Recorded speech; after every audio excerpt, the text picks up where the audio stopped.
What is going on, everyone? In today's video, we are going to be discussing if you should work out when you're sick. Now, some people out there probably have a no excuses approach when it comes to these kind of situations. So if they're ill or injured, who cares? Just work around it.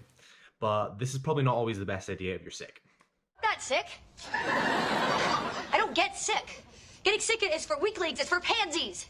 And I myself had this same line of thinking when I was sick a couple years back. But this actually led me to become drastically more ill and just prolonged my recovery, which just meant it took even longer to get back to my proper training. Now, in some cases, working out when you're sick is actually a good thing. It can actually help you feel better, as it can help you clear sinuses and relieve any nasal congestion. A lot of medical experts use the above the neck rule when advising on whether you should continue to work out when you're sick. This simply means that if you're only experiencing symptoms that are above your neck, such as a stuffy nose, sneezing, sore throat, a mild cough, that kind of thing, then you're probably okay to engage in some form of exercise. But if you're experiencing any symptoms below your neck, like chest congestion, nausea, stomach pains, or wet cough, which is where you produce phlegm, then it's probably a good idea to skip your next few workouts until you feel a bit better. As if you're experiencing these kind of symptoms, then it's likely that working out will probably worsen these effects and just prolong your recovery. And I know you've been working hard lately and you don't want to lose all of that training progress you've made by taking time off. So let's take a look at some of the research behind training breaks and how long you actually need to take off before you would lose any of your progress. So let's first take a look at muscle loss. So there are a few studies that show if you take up to around 2 to 3 weeks off, you should be okay. But anything longer than this, and you will likely see some muscle loss. However, experts seem to think that you likely won't lose actual muscle loss, but more just a loss in glycogen and water stores, and not actually true atrophy of the muscle. Which makes sense when you consider how quickly people tend to rebound after time off. But let's say you've got really bad sickness and you've had to take up to 2 months off. Then this is where you might actually start to see some real muscle loss.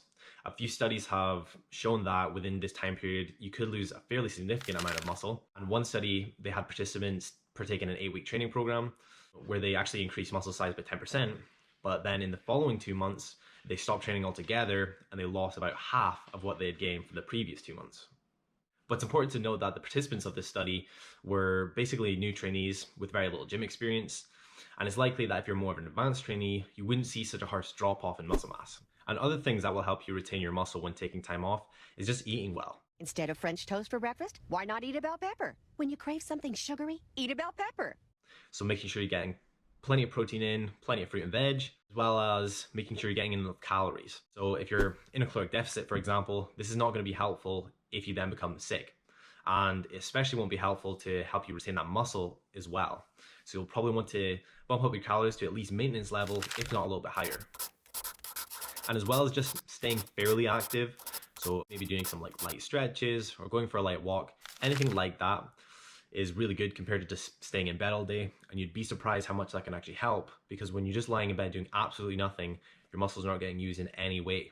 So if you do want to try and preserve a bit of muscle, you'd be surprised how much just going for a walk or anything like that will help. When it comes to losses in strength, this will actually happen in fairly similar timeframes as muscle, but studies have actually shown that it's actually quite easy to maintain your strength level, and even just doing one relatively heavy set a week is more than enough to maintain, even as an advanced trainee.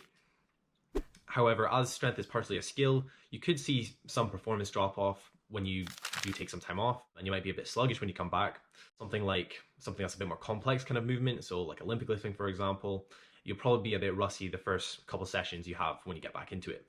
But your actual strength won't have dropped off. But if cardiovascular fitness is your goal, unfortunately, this will drop off very quickly during a training break.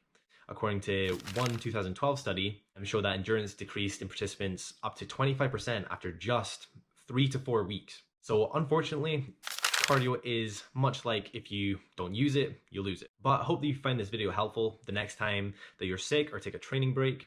And if you did, please do leave a like, subscribe if you are new. Let me know what other topics you'd like me to talk about, and I'll be sure to do a video on it. Thanks for watching, and I'll see you in the next one. My fever is gone, my sinuses are pressure-free, and my mucus is as clear as a Yosemite waterfall. Glad to hear it.